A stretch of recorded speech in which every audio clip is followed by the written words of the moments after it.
Bonjour, mesdames et messieurs, j'espère que vous allez bien. Au Bénin, ça pleure. Ça pleure parce que M. Patrice Talon s'est rendu compte que l'épisode des sanctions contre le Niger, ça a affecté considérablement les recettes de son pays. Vous savez que le Niger n'est pas un pays qui fait face à la mer. Il n'y a pas de mer au Niger, d'accord?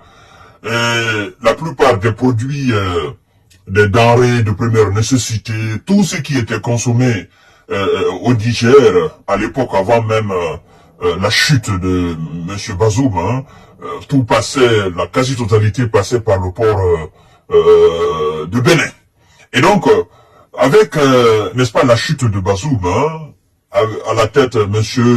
Bola Tinibou et les monsieur Alassane Dramane Ouattara, les Macky Sall, les Patrice Talon, les Embalo Sissoko de Guinée-Bissau, ils ont formé cette coalition, n'est-ce pas, de sanctions inhumaines et illégales contre le pays frère du Niger. Il y en a qui sont allés même jusqu'à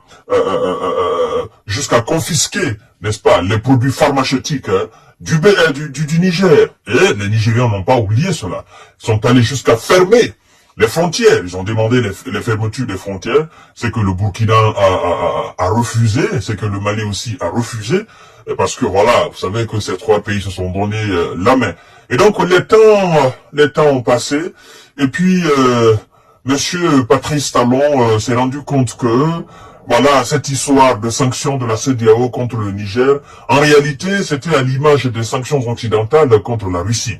Et donc, les retombées aujourd'hui, les conséquences au montement, c'est sur le peuple béninois et tous ces pays qui ont décidé de fermer leurs frontières au Niger et qui, naturellement, font face à la mer et où le Niger, à travers ces pays-là et à travers les ports de ces pays, n'est-ce pas, transporter ses produits afin d'alimenter son peuple. Et aujourd'hui, M. Patrice Talon est en train de tirer le diable par la queue parce que l'argent qui entrait avant la chute de Bazoum, à travers son port, cet argent ne rentre pas aujourd'hui.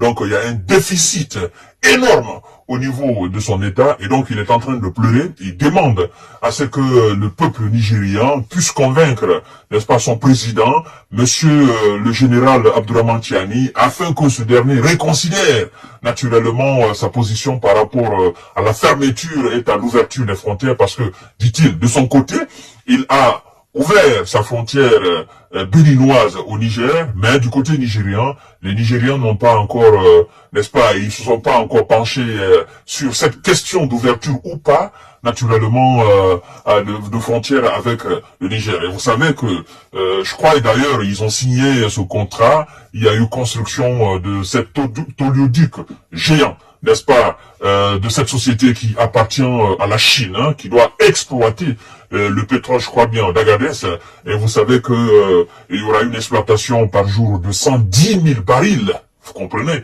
Et donc, Monsieur Patrice Talon dit tout simplement que si le Niger veut charger son pétrole au niveau de son port, je crois bien, de Sémé, que le Niger doit considérer que le Bénin n'est pas un pays ennemi. Alors, Monsieur Patrice Talon, vous devez tout simplement comprendre que le Niger n'a jamais considéré le Bénin comme un pays ennemi, mais plutôt le Bénin n'a pas pensé, n'est-ce pas, à la condition de vie précaire des Nigérians. D'abord, parce qu'il faut comprendre que la vie du peuple nigérian a changé depuis la chute de Bazoum. N'est-ce pas? Les préoccupations des Nigérians d'alors, à la chute de Bazoum, vous devez comprendre que votre acte de fermeture de frontières au peuple nigérian, ça fait énormément de mal. Énormément de mal au Niger. C'est comme si quelqu'un se noyait et vous refusez de lui tendre votre main. Ou vous avez les moyens de le sortir de cette noyade, mais vous décidez quand même de lui tourner dos. Et au lieu même de l'aider, vous créez les conditions, n'est-ce pas, d'enfoncement de cette dernière, de cette personne, naturellement, sous l'eau. C'est ce qui s'est passé au fait. Vous êtes voisins au Niger. Tout le monde peut fermer ses frontières, mais vous ne devez pas le faire. Parce que, naturellement, Vous avez les mêmes peuples au niveau des frontières.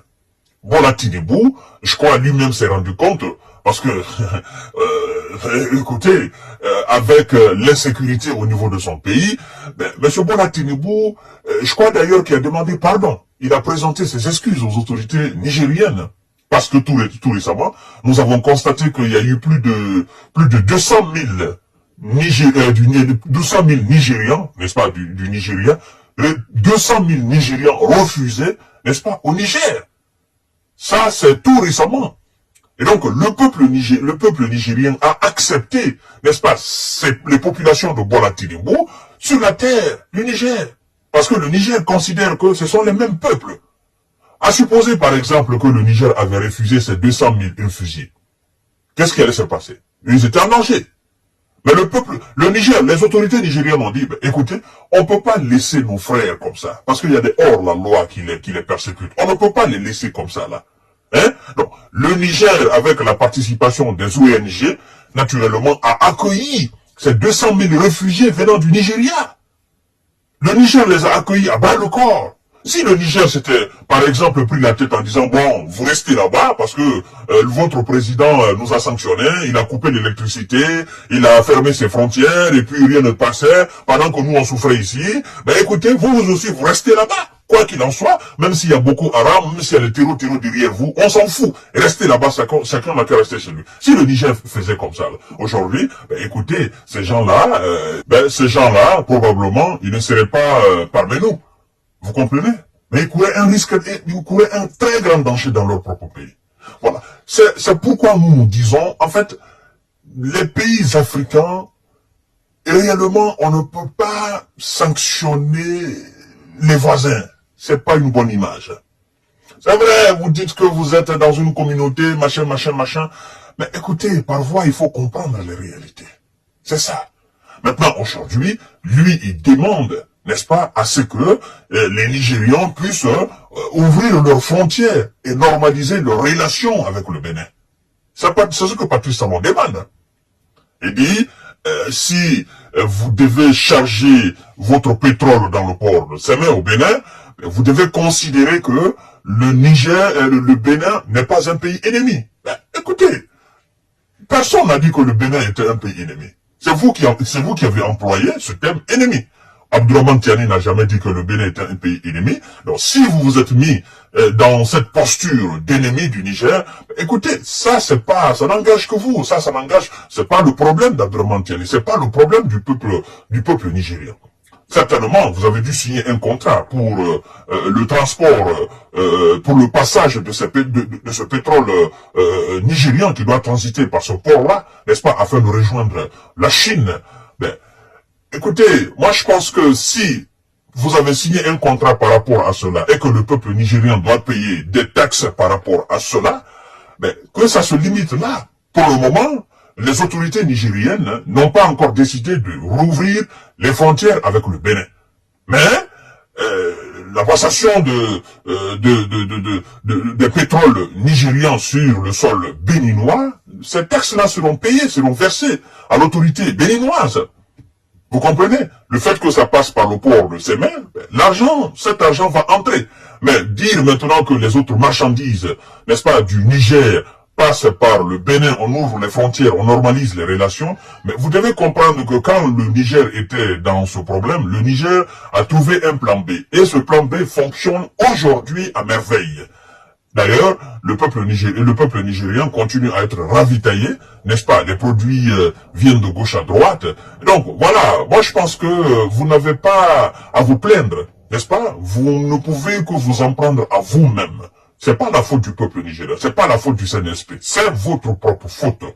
Donc vous n'avez pas à pleurnicher, n'est-ce pas? Vous n'avez pas à poser des préalables ou des conditions, laissez le pétrole passer, et puis le Niger paye ce qu'il doit payer à votre État, vous prenez cela et vous laissez le Niger transporter ses autres marchandises à travers d'autres horizons. C'est aussi simple que ça. On sanctionne la Russie et puis c'est l'Occident qui souffre. On sanctionne le Niger et puis c'est le Bénin qui souffre. Oh, Patrice Talon, il me fait trop rire, quoi.